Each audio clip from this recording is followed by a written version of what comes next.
Pernahkah kamu membayangkan, kalau energi bersih bisa datang langsung dari atap rumahmu, perusahaan kecilmu, dari aliran sungai kecil di desamu, atau bahkan dari sisa limbah pertanian? Ya, energi kecil seperti inilah yang perlahan mengubah wajah Indonesia. Jika diberi ruang lebih luas, energi kecil dan menengah bisa menjadi motor perubahan besar, perubahan yang tumbuh dari bawah, dari masyarakat sendiri. Artinya, daerah bisa mengembangkan pembangkit berbasis sumber daya alamnya sendiri dari PLTS atap di kota, mikrohidro di pegunungan, sampai biogas di pedesaan. Namun kenyataannya, narasi tentang energi terbarukan masih berkutat pada proyek skala besar yang masih sulit direalisasikan.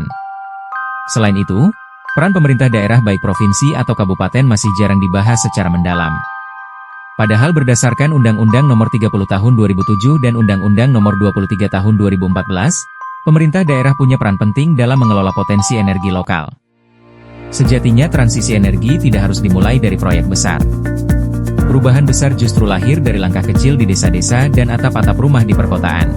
Energi terbarukan skala kecil bukan hanya masa depan, tapi solusi hari ini.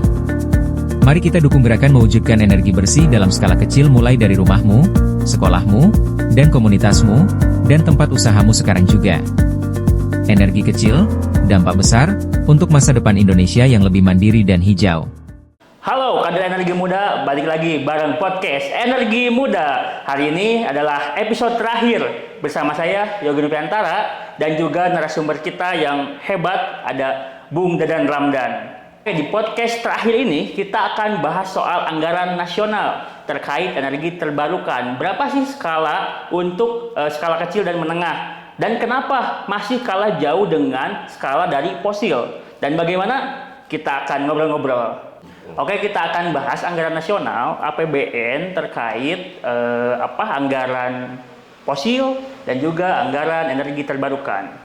Oke, ini dia ada Bung Dadan Ramdan. Bung Dadan Ramdan dari Balai Endah. Beliau juga sebagai sekjen dari Perkumpulan Inisiatif.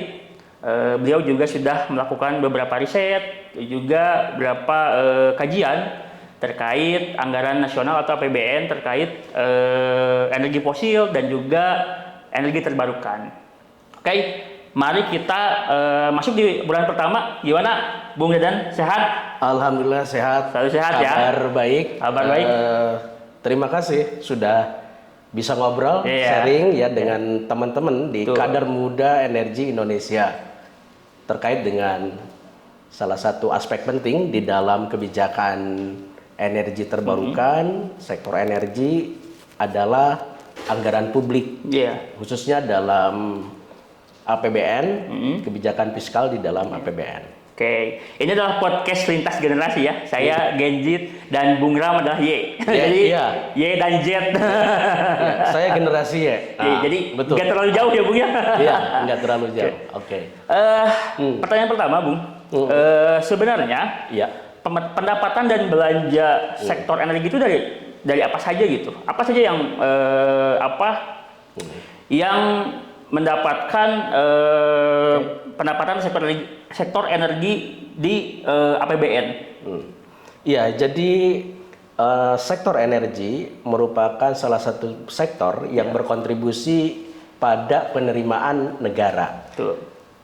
Baik di aspek pajak, penerimaan negara dalam bentuk pajak, maupun aspek penerimaan negara dalam bentuk penerimaan negara bukan pajak. Nah, sektor energi itu bagian dari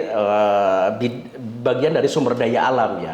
Di mana sektor energi itu ada minyak, ada gas, ada panas bumi, ada biofuel. Nah, kalau kita periksa di dalam APBN kita, ternyata sektor energi ini bisa berkontribusi sampai 300 triliun. 300 triliun. Baik pajak maupun PNBP, penerimaan negara bukan pajak.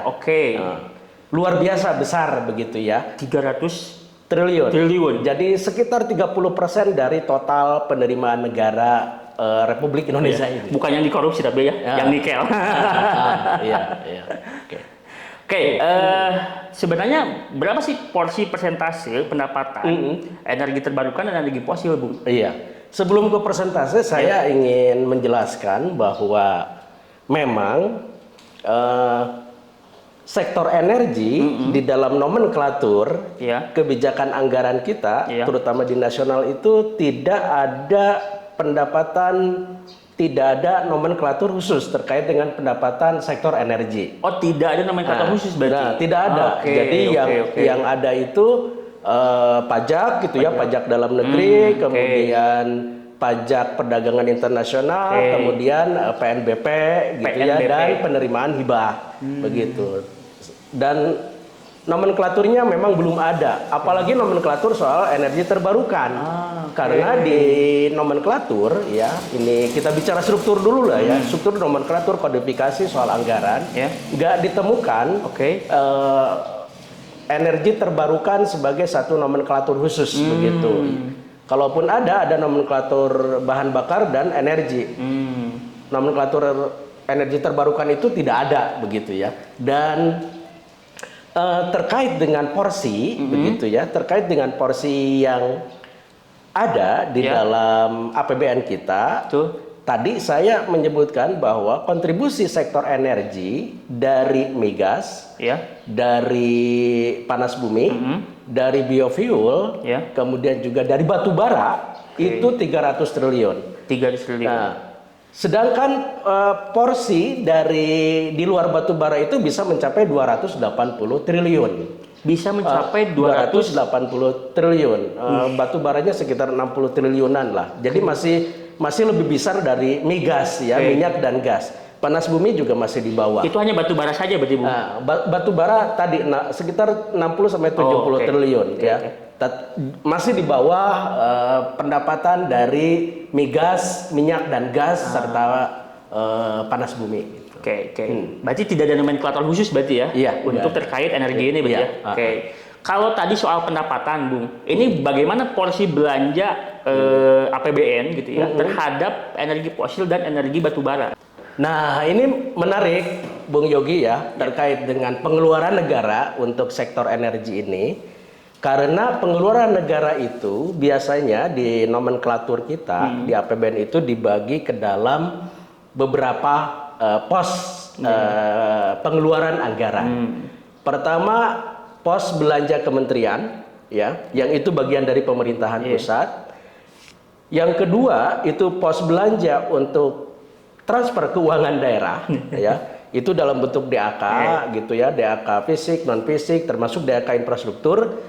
Yang ketiga itu pos anggaran subsidi, jadi pos belanja anggaran subsidi, dan yang keempat itu pos anggaran gitu kan, pos anggaran belanja untuk kompensasi.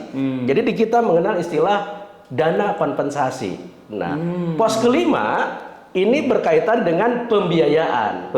Jadi pengelolaan investasi, kemudian penyertaan modal negara, itu bagian dari pengelolaan negara.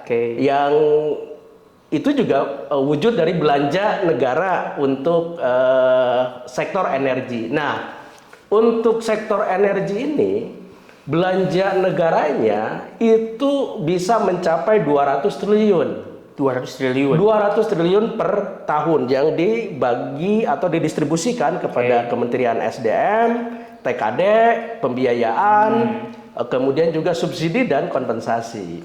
Nah, sayangnya di dalam anggaran, pos belanja anggaran di kementerian ini sangat kecil. Pos Kementerian SDM kita itu rata-rata setiap tahun itu belanja 5 sampai 6 triliun. 5 sampai 6 triliun. Nah, tetapi belanja energinya gitu kan itu hanya 40%-nya. Sektor energi. Kemudian kalau kita turunkan lagi di sektor energi terbarukan, itu lebih kecil lagi. Itu di angka 700 miliar sampai 1 triliun. Jadi kalau kita proporsikan belanja Kementerian SDM untuk energi terbarukan itu 0,01% dari total belanja negara yang rata-rata mencapai 2.700 triliun. Ya, sekarang aja di 2026 itu sampai 3.500 triliun ininya belanjanya. Itu yang di kementerian. Yang kedua, ini di subsidi, ini yang paling gede begitu. Karena belanja subsidi energi kita itu rata-rata per tahun bisa mencapai 100 14 triliun. 114 triliun. 114 triliun itu untuk belanja subsidi BBM JBT. JBT itu apa, Bu? JBT itu untuk bahan bakar tertentu, untuk bahan bakar tertentu. Kemudian ada subsidi biofuel, ada subsidi listrik, ada subsidi panas bumi. Nah itu rata-rata per tahun itu bisa mencapai 114 triliun dari subsidi saja. Dari kajian yang dilakukan oleh kita ya di Perkumpulan Inisiatif. Kemudian di dana kompensasi juga cukup besar. Kompensasi terutama dana kompensasi listrik karena rata-rata juga bisa mencapai 100 triliun lebih ya. Yang itu dialokasikan untuk PLN, perusahaan listrik negara. Jadi belanja subsidi dan belanja dana kompensasi ini mendominasi belanja sektor energi. Belanja sektor energi. Sementara untuk sektor belanja subsidi untuk energi terbarukannya sangat kecil. Jadi hanya 0,01% dari total belanja negara dan hanya 0,1% dari total belanja sektor energi begitu. Nah itu di subsidi, kompensasi juga sangat besar. Nah di belanja di penyertaan modal negara PMN dan pembiayaan ini juga masih sangat rendah karena rata-rata yang dibelanjakan ke Geodipa gitu ya, ke SMI untuk energi terbarukan itu tidak melebihi angka 5 triliun. Jadi di bawah 5 triliun bahkan rata-rata itu 3 triliun. Nah itu potretnya begitu Bung Ogi. Ya. Oke, tadi aku tertarik, Bung. Kalau misalkan 0,01 itu dari belanja negara gitu ya. Bahkan tidak sampai, bahkan cuma 1 triliun ya. Belanja energi terbarukan. Energi terbarukan di Kementerian SDM. Aku mau bertanya, karena di negara kita itu kadang ada seolah-olah berkepihakan gitu ya. Kenapa porsi anggaran gitu ya, porsi anggaran belanja ET itu lebih kecil dibanding porsi belanja energi fosil gitu, Bung? Nah, ini menarik Bung Ogi ya, soal tadi ya, soal kecilnya belanja untuk sektor energi terbarukan gitu. Nah, kenapa ini bisa terjadi? Ya menurut kami gitu ya, menurut kami dari berbagai kajian yang dilakukan, memang komitmen pemerintah untuk melakukan transisi energi itu sangat besar. Kalau tidak sangat besar, adalah komitmennya ya, karena kita sudah membuat berbagai macam regulasi.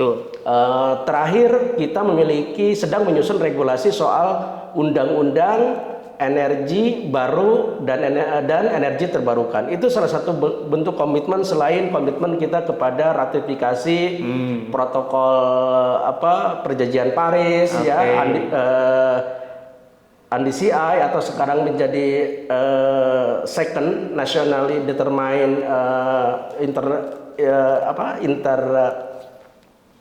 intended yang baru gitu ya. Kemudian juga beberapa regulasi turunan, misalnya keluar peraturan Menteri Keuangan soal dukungan fiskal untuk pengembangan energi terbarukan. Nah, namun dalam 5 tahun terakhir kita melihat bahwa itu belum dibarengi dengan komitmen dari sisi fiskal, dari sisi anggaran publik.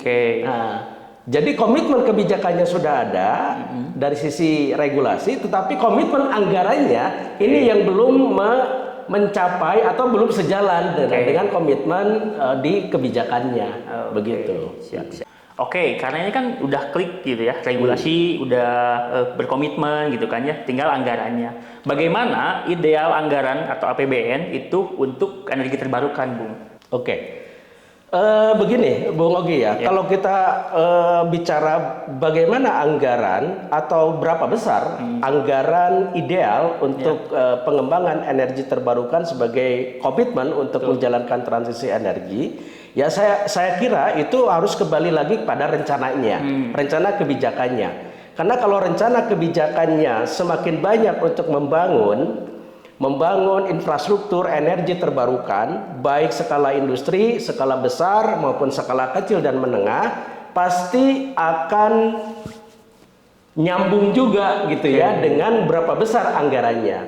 Jadi tidak ada formula yang pasti terkait dengan berapa besar anggaran. Tapi kalau kita melihat JETP misalnya ya, melihat JETP, dokumen JETP di mana untuk transisi energi terbarukan itu butuh sekitar 1.000 triliun. Nah, saya kira itu bisa menjadi satu rujukan gitu ya.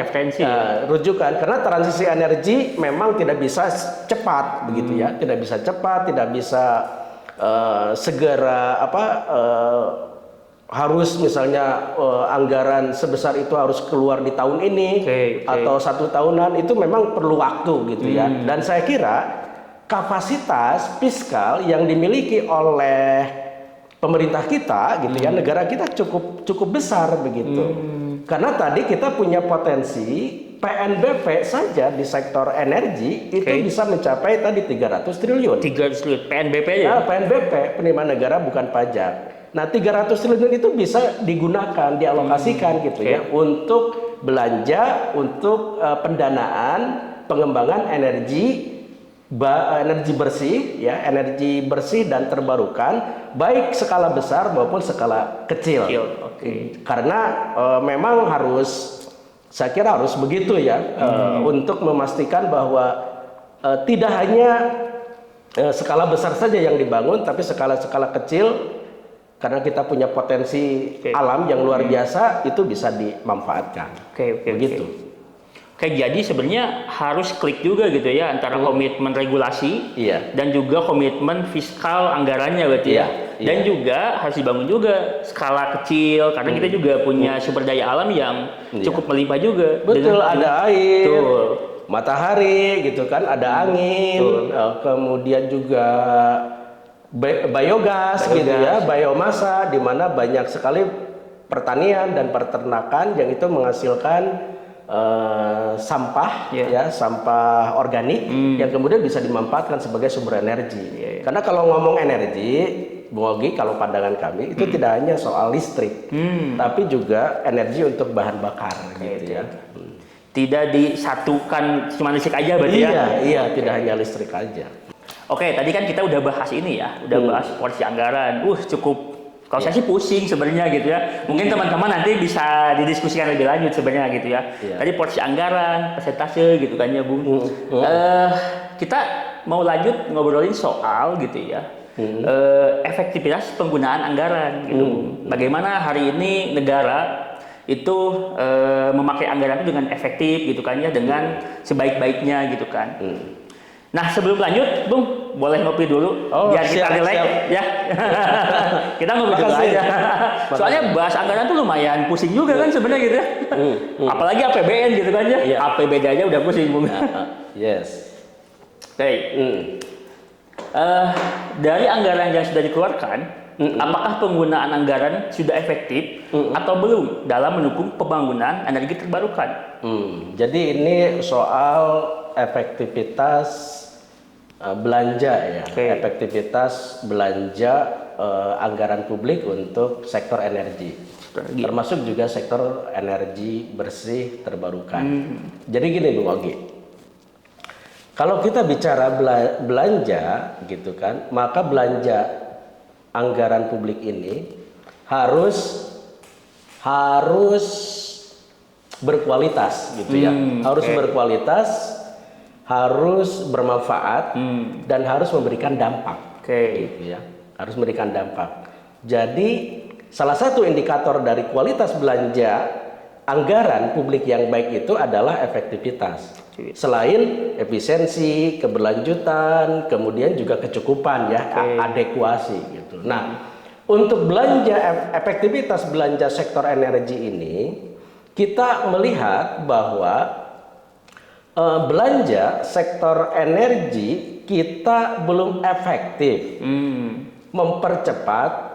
mempercepat tumbuhnya dan semakin masifnya pembangunan energi terbarukan. Ini terbukti dengan masih banyaknya belanja untuk energi fosil, ya, baik di kementerian maupun di pembiayaan maupun tadi belanja-belanja yang sifatnya subsidi dan kompensasi gitu. Itu untuk mendukung energi fosil gitu ya, bukan untuk mendukung energi terbarukan begitu. Ini salah satu yang terjadi di lapangan begitu. Kemudian juga soal efektivitas, ini juga tentu kalau kita lihat ke Kementerian SDM ya, belanja akan efektif ya. Belanja itu akan efektif jika belanja barang dan jasa plus modal itu lebih besar dari belanja operasi gitu ya. Dari belanja operasinya, dari belanja pegawainya. Nah, kita melihat misalnya di Kementerian SDM belanja energi terbarukan itu kan ada di Dirjen EBTKE. Dirjen EBTKE, energi baru terbarukan dan konservasi energi. Dan konservasi energi. Makanya ada Dirjen EBTKE. Dirjen EBTKE dari teman-teman. Itu sudah ada sejak 2010. Sebelum muncul transisi energi, Dirjen itu sudah ada gitu ya. Yang itu juga menunjukkan ada komitmen pada pengembangan energi terbarukan. Nah, sayangnya atau faktanya di lapangan kita melihat di dalam laporan-laporan realisasi anggaran, efektivitasnya itu juga sangat kecil. Yang menunjukkan tadi belanja energi terbarukan itu lebih kecil dibanding dengan belanja-belanja energi fosilnya dan belanja-belanja pegawainya. Nah, kami menyimpulkan itu kurang efektif. Jadi kalau didasarkan pada formulasi yang kami buat, di mana efektivitas itu adalah belanja modal barang dan jasa dibagi dengan belanja seluruh kementerian, atau belanja modal barang dan jasa sektor energi bersih dibagi dengan belanja modal barang dan jasa di sektor lain, itu masih sangat kecil. Itu masih sekitar 20%. Hanya 20%? Ya, hanya 20% efektivitas. Tidak 50-50 ya, Bung? Tidak sampai 50%. Artinya itu menunjukkan belum efektif gitu ya, belanja energi terbarukan. Apalagi itu baru di sektor di Kementerian SDM. Apalagi di belanja subsidi. Ya. Karena belanja subsidi itu dibagikan dikeluarkan negara untuk konsumen. Kalau kompensasi dikeluarkan kepada perusahaan. Jadi teman-teman muda juga harus memeriksa itu ya. Karena anggaran kita ini perlu saya sampaikan. Anggaran kita ada yang dikelola oleh kementerian, Kementerian Keuangan dikoordinir gitu ya, Menteri Keuangan. Ada juga yang dalam bentuk bendahara umum negara. Jadi ada istilah BABUN. Badan Anggaran Belanja Bendahara Umum Negara. Nah, subsidi, kompensasi, belanja lainnya, investasi itu ada di BABUN. Bendahara Badan Anggaran Bendahara Umum Negara, yang itu adalah Kementerian Keuangan juga merangkap sebagai Bendahara Umum Negara.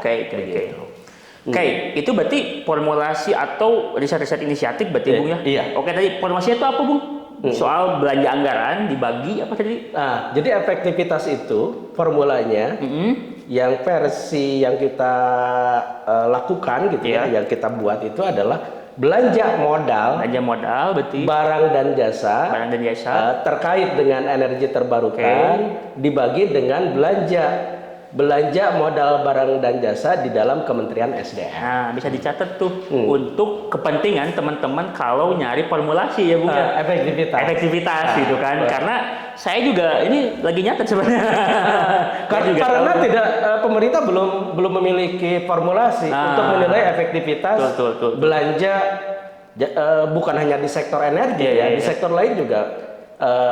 Saya kira belum ada formulasi yang itu dijadikan evaluasi gitu untuk dan itu inisiatif sudah mencoba, Bung ya, dengan formulasi itu ya. Betul.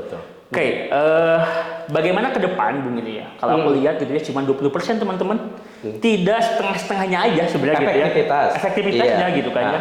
Nah, bagaimana ke depan gitu kan ya? Mungkin ke depan saya umurnya udah 30 tahun gitu ya. Dan juga ingin tahu juga sebenarnya gitu kan ya. Soal anggaran belanja ET gitu ya, nasional itu semakin efektif. Biar ya seminimalnya 20% itu gitu ya. Bisa minimal naik sampai 50 ya, Bung. Oke. Jadi maksudnya kita juga nggak kok cuma 20% gitu ya belanja ET-nya gitu maksudnya gitu, Bung. Nah, gimana, Bung? Ada nggak formulasi ke sana gitu maksudnya, Bung, soal Iya, saya kira pemerintah ketika sudah membuat regulasi-regulasi terkait dengan transisi energi, yang itu menunjukkan komitmen pada pengembangan energi terbarukan, ya harus mulai mengubah kebijakan fiskalnya. Ya, harus memperbaiki kebijakan fiskalnya.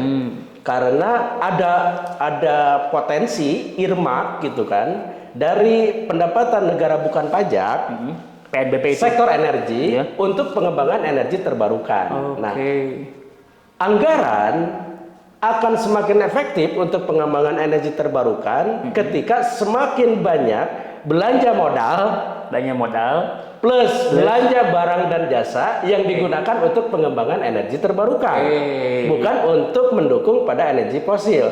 Dan itu bisa menjadi satu insentif.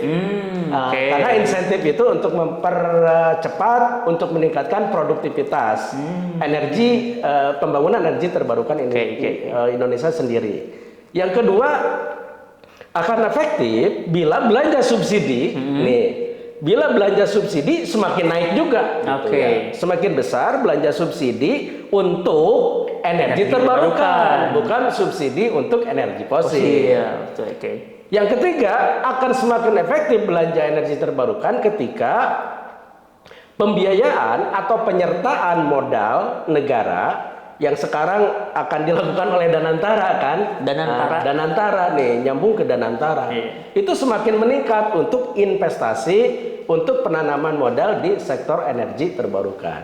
Dengan meningkatnya proporsi, meningkatnya besaran untuk pendanaan energi terbarukan, maka belanja energi terbarukan juga akan semakin efektif begitu. Kayak tadi kan ada kita perbaiki dulu regulasi fiskal gitu ya. Terus belanja modal dan barang dan jasa gitu kan ya. Terus juga subsidi ya. Subsidi kita bisa nggak dipindahkan untuk perlahan-lahan untuk energi terbarukan. Ketiga juga investasi dan penanaman modal gitu ya, supaya energi terbarukan juga bisa lebih cepat lagi gitu ya transisinya. Pengembangan energi terbarukan. Nah, aku pengen nanya gini, Bung, apakah itu jadi indikator keberhasilan gitu ya pemerintah kalau step-step itu dilakukan gitu?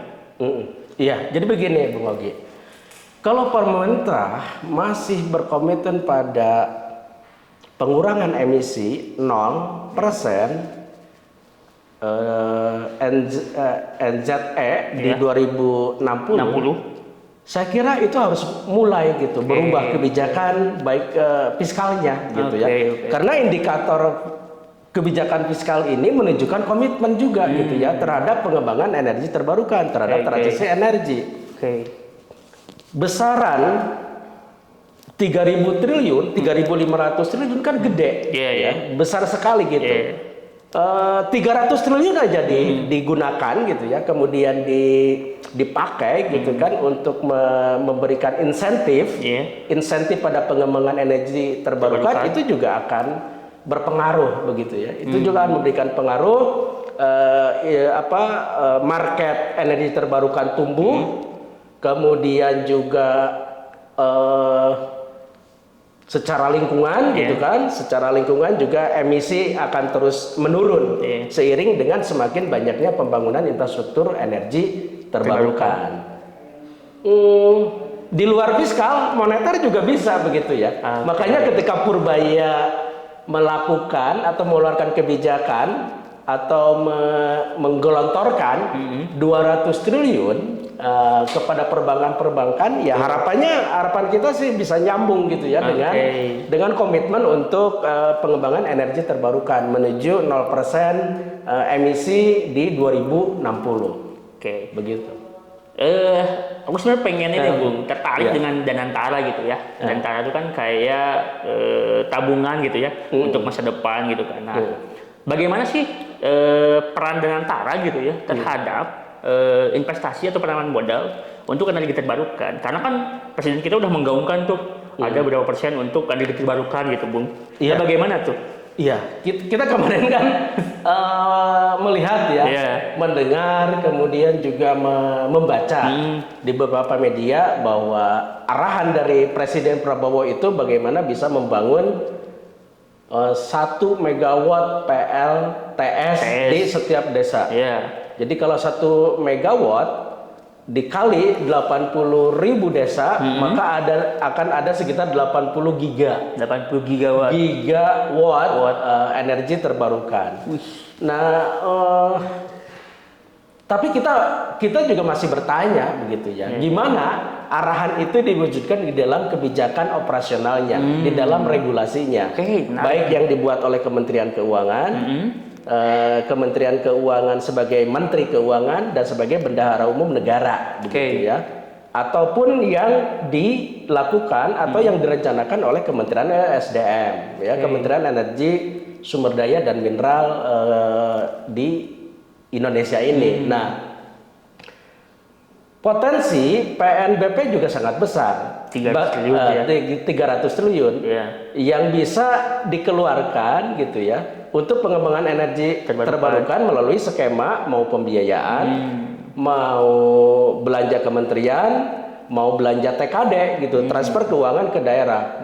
Bisa saja kemudian Menteri Keuangan membuat kebijakan terkait dengan IRMAK, PNBP untuk pengembangan energi terbarukan, ya, yang itu bisa diturunkan ke daerah melalui TKD. Misalnya ada DAK khusus energi terbarukan, ada insentif bagi daerah-daerah provinsi gitu ya, yang kemudian mengembangkan energi terbarukan. Nah, dan antara bagaimana kemudian bisa mendorong investasi yang lebih masif. Jadi pembiayaan negara, penyertaan modal negara bisa dikelola oleh Danantara untuk pengembangan energi terbarukan. Jadi ada harapan ya Bung ya di Danantara.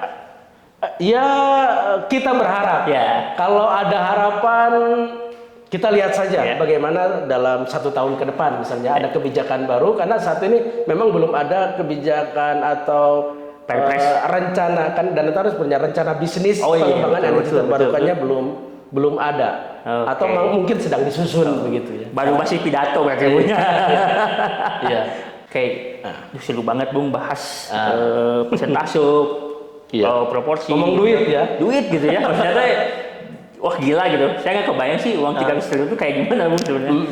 Terus juga tadi efektivitas gitu ya, bagaimana belanja negara gitu, banyak subsidi dan juga Danantara. Nah, sekarang aku pengen nanya tuh soal transparansi dan tata kelola gitu ya. Walah, pertanyaan berat ini. Nah, karena ini adalah ada hak publik gitu Bung untuk mengetahui gitu kan. Nah, bagaimana hak publik gitu ya dapat mengakses data perencanaan, realisasi dan juga capaian ET di Indonesia.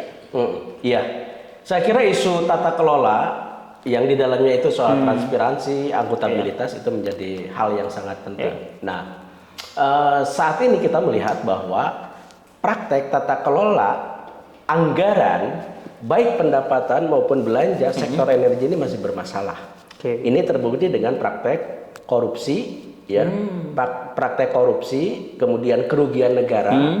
Misalnya kemarin Pertamina korupsi, PT Timah korupsi.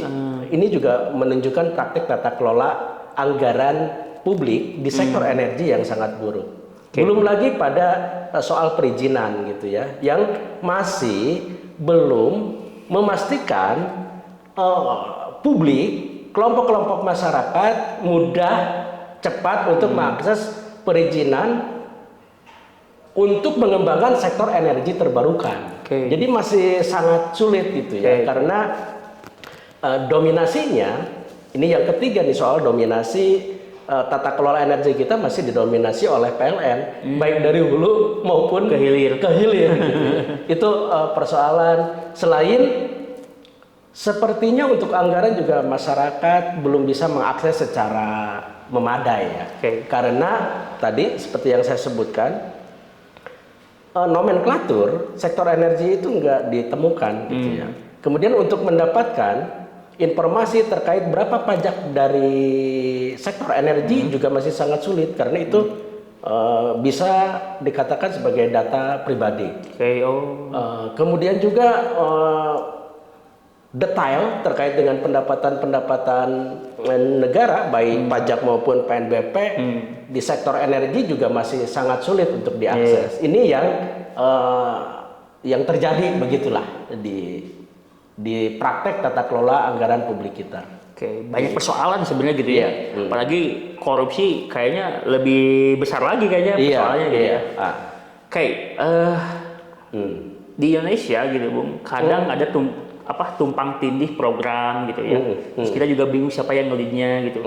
Nah, gue pengen tahu tuh siapa yang ngelid program dan bertanggung jawab mengawasi anggaran untuk energi terbarukan. Oke.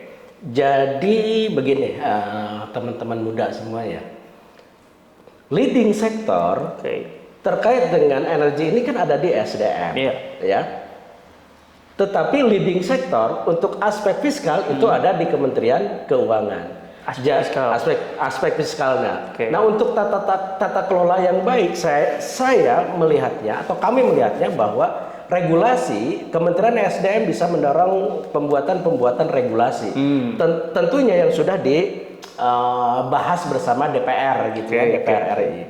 Jadi regulasi ada di pemerintah, ada di SDM untuk regulasi kebijakan baik dalam rangka menjalankan undang-undang dan aturan turunannya. Nah, untuk fiskalnya memang ada di Kementerian Keuangan, baik sebagai Menteri Keuangan maupun sebagai Bendahara Umum Negara. Nah, dua kementerian ini yang harus memimpin kebijakan dan implementasi pengembangan energi terbarukan. Nah, jadi kementerian-kementerian lain itu teknis begitu ya, KLHK pasti soal dampaknya gitu kan. Kemudian kementerian-kementerian lain itu juga dalam rangka menjalankan implementasinya aja. Oke, jadi sebenarnya ada beberapa tugas, tapi di sektornya di Kementerian SDM sebenarnya gitu ya. Oke, ada juga namanya DEN, Bung. Ada juga namanya Kementerian SDM. Nah, itu apakah masih dalam lintas yang sama atau ada hierarki yang berbeda gitu, Bung? Oke, ya kok ini menarik ya. Memang undang-undang energi kita itu memandatkan ada kelembagaan yang namanya Dewan Energi Nasional. Nah, Dewan Energi Nasional itu memang lebih ke regulasi ya, kebijakan strategis ya, kebijakan strategis yang dikepalai memang ketuanya itu presiden itu sendiri. Presiden berarti ya. Jadi bagaimana transisi energi di Indonesia, pengembangan energi terbarukan sangat dipengaruhi atau sangat ditentukan oleh komitmen presidennya. Ya, komitmen presidennya nanti Kementerian SDM yang akan menjalankan, dibantu oleh Kementerian Keuangan untuk aspek fiskalnya. Oke, Bung. Aduh, seru juga transparansi ya. Iya. Oke, gimana teman-teman? Udah pusing? Saya berharap teman-teman pusing sebenarnya gitu ya. Biar kalau pusing, banyak teman-teman ingin mencari tahu gitu, Bung ya. Gitu. Kalau nggak pusing, nah itu yang bingung sebenarnya. Ini antara paham atau emang nggak tahu sebenarnya gitu. Nah, ini Bung, saya tuh pengen ngobrol soal inklusivitas dan juga keadilan energi lah, lebih condongnya gitu ya. Bagaimana hari ini di negara kita gitu ya, praktek tata kelola anggaran nasional di sektor energi saat ini gitu ya, apakah itu sudah inklusivitas dan juga berkeadilan gitu? Wah, ini pertanyaan berat ya, Bung Ogi ya, terkait dengan tata kelola energi berkeadilan, inklusif, transparan gitu kan, memberikan dampak positif terhadap berbagai aspek. Jadi menurut kami gitu ya, praktek tata kelola energi saat ini tadi kalau dari aspek lingkungan ya belum berkeadilan. Karena praktek tata kelola energi kita justru memberikan dampak negatif yang lebih besar terhadap lingkungan hidup. Polusi, pencemaran, konflik sosial gitu ya, konflik lahan, kemudian juga kerugian negara yang dari praktek korupsi. Nah, itu dari aspek lingkungan. Dari aspek ekonomi juga kita melihat tata kelola kita juga belum adil karena masih banyak warga negara Indonesia itu juga yang belum memiliki akses yang cukup, yang layak terhadap energi. Kalau kita ukur bandingkan gitu ya dengan Singapura, Malaysia, rata-rata mereka sudah bisa mengakses atau menggunakan energi itu di lebih dari 3.000 watt gitu. Kita masih di bawah mereka gitu ya. Ini bahkan juga di beberapa pelosok itu belum mendapatkan akses energi yang layak, yang memadai. Jangankan di Papua, di Kalimantan, di Jawa Barat saja. Jawa Barat loh ya. Elektrifikasi, kemudian ketersediaan energi itu juga masih terjadi gitu. Masih ada warga negara kita, kepala keluarga kita, rumah-rumah kita juga yang belum memiliki akses terhadap energi. Nah, ini satu bentuk bahwa keadilan energi ini belum dipraktekkan secara nyata gitu ya di lapangan. Begitu. Siap. Tadi itu kita sempat bahas soal karakteristik wilayah di Indonesia gitu kan Bung ya. Kalau misalkan daerah Jabar itu karena banyak air, ya kenapa kita nggak bahas soal PLTMH gitu kan? Nah, aku pengen tahu nih bagaimana pengelolaan kebijakan anggaran ET gitu ya. Itu benar-benar inklusif dan berkeadilan gitu ya, dan merujuk pada karakteristik wilayah. Mau itu pemerintah daerah, mau itu pemerintah pusat. Ini menarik, Bung Ogi ya. Karena pengembangan atau pembangunan sistem energi kita itu tidak memakai pandangan atau cara pikir desentralisasi. Desentralisasi pengelolaan energi. Karena kalau prinsipnya desentralisasi, maka itu akan berbasis potensi sumber daya alam yang ada, khususnya yang terkait dengan sumber daya alam untuk sumber energi primer, ya. Karena kalau sudah jadi listrik itu sudah jadi energi sekunder. Nah, faktanya sekarang kita tidak menjalankan itu. Ini kenyataannya gitu ya. Di Jawa Barat bukan penghasil batu bara, betul, tetapi ada PLTU batu bara. Padahal Jawa Barat kaya akan air, betul, kaya akan angin gitu ya. Kenapa tidak dikembangkan? Misalnya pembangunan energi yang bersumber dari air, dari angin, dari matahari. Di Kalimantan, di NTT, kemudian juga di Nusa Tenggara Barat dan di Nusa Timur kan kaya akan panas matahari. Betul. Kenapa harus dibangun pembangkit listrik tenaga diesel yang itu sumbernya adalah solar, sumbernya adalah minyak bumi dan gas. Betul. Nah, apalagi tadi seperti yang disebutkan oleh Bung Ogi bahwa karakteristik wilayah kita kepulauan, kepulauan, maka akan lebih baik kalau pembangunan energi terbarukan itu berbasis kepulauan, tidak tersentralisasi. Tidak kemudian mengandalkan batu bara, tidak mengandalkan minyak dan gas, tapi mengandalkan sumber potensi energi terbarukan dan yang paling relevan itu pembangunannya skala-skala kecil. Jadi di Pulau Mentawai bangun PLTS, di pulau di pulau-pulau kecil itu bangun PLTS. Jadi tidak tersentralisasi. Karena sistem Jawa Bali yang ada di kita itu juga persoalan ya. Ketika ada persoalan di pusatnya kemudian akan berdampak kepada persoalan di daerah-daerah sekitarnya. Gitu.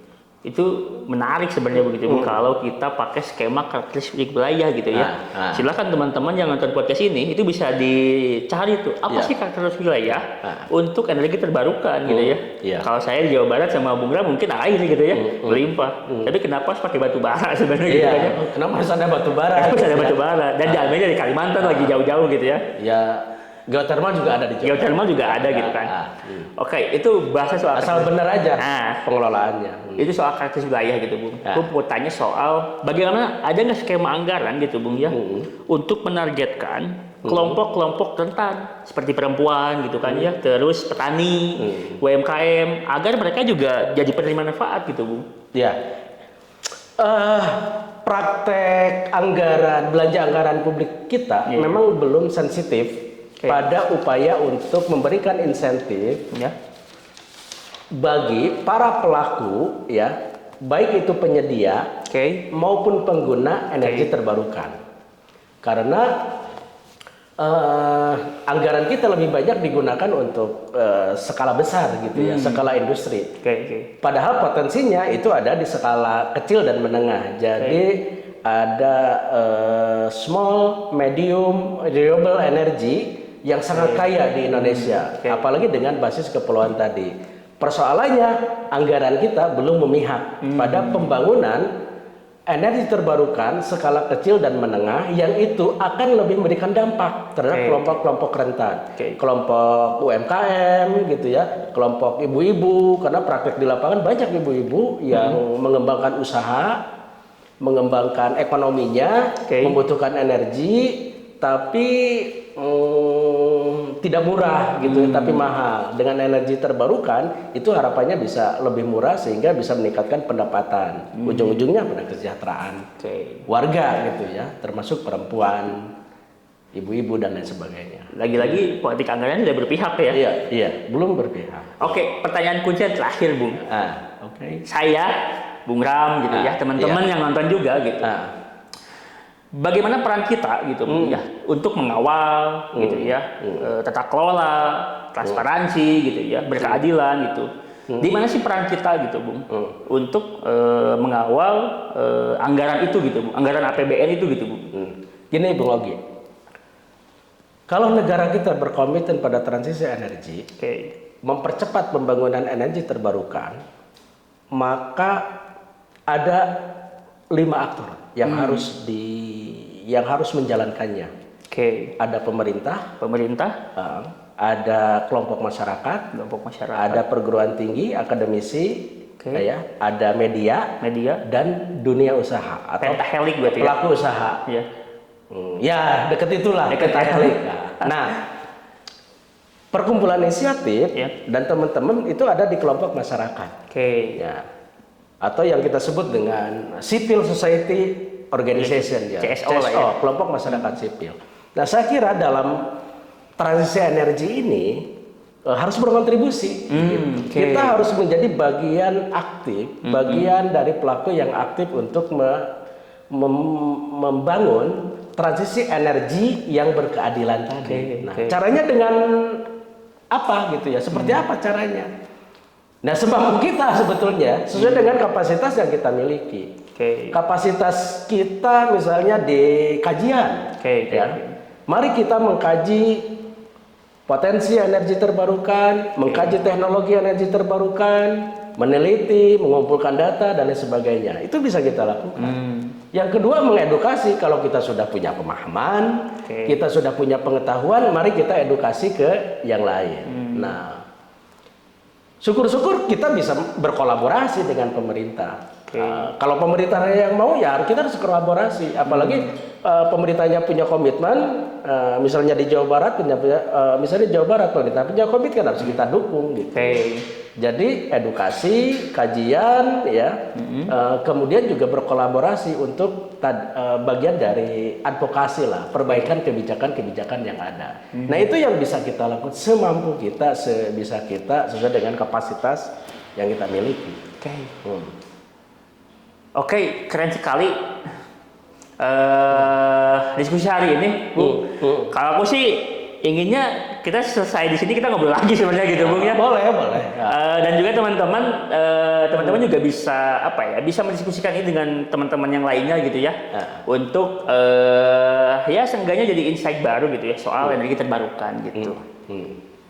Oke, sobat energi muda, diskusi dan podcast hari ini, podcast terakhir gitu ya, selesai, dan juga semoga podcast ini bisa menjadi insight baru atau pemahaman baru buat teman-teman energi muda gitu ya, biar kita juga jadi punya peran gitu tadi yang disebutkan oleh Bung Ram gitu terkait pembangunan energi terbarukan di Indonesia gitu, dan juga diskusi hari ini juga bisa menjadi pemahaman baru soal keberpihakan terhadap politik anggaran gitu. Dan semoga nanti di episode selanjutnya kita juga bisa diskusi yang lebih seru lagi. Energi terbarukan. Makasih Bung Ramdan sudah berdiskusi podcast hari ini. Siap. Makasih juga Bung ya. Sip. Sehat selalu Bung. Siap. Kita sharing-sharing lah gitu ya. Sehat-sehat Bung Ram. Ya, kalau ada sesuatu yang bisa kita diskusikan, ya diskusikan. Tidak hanya diskusi, tentunya ayo mari kita aksi juga gitu ya. Makasih Bung Ram. Sip.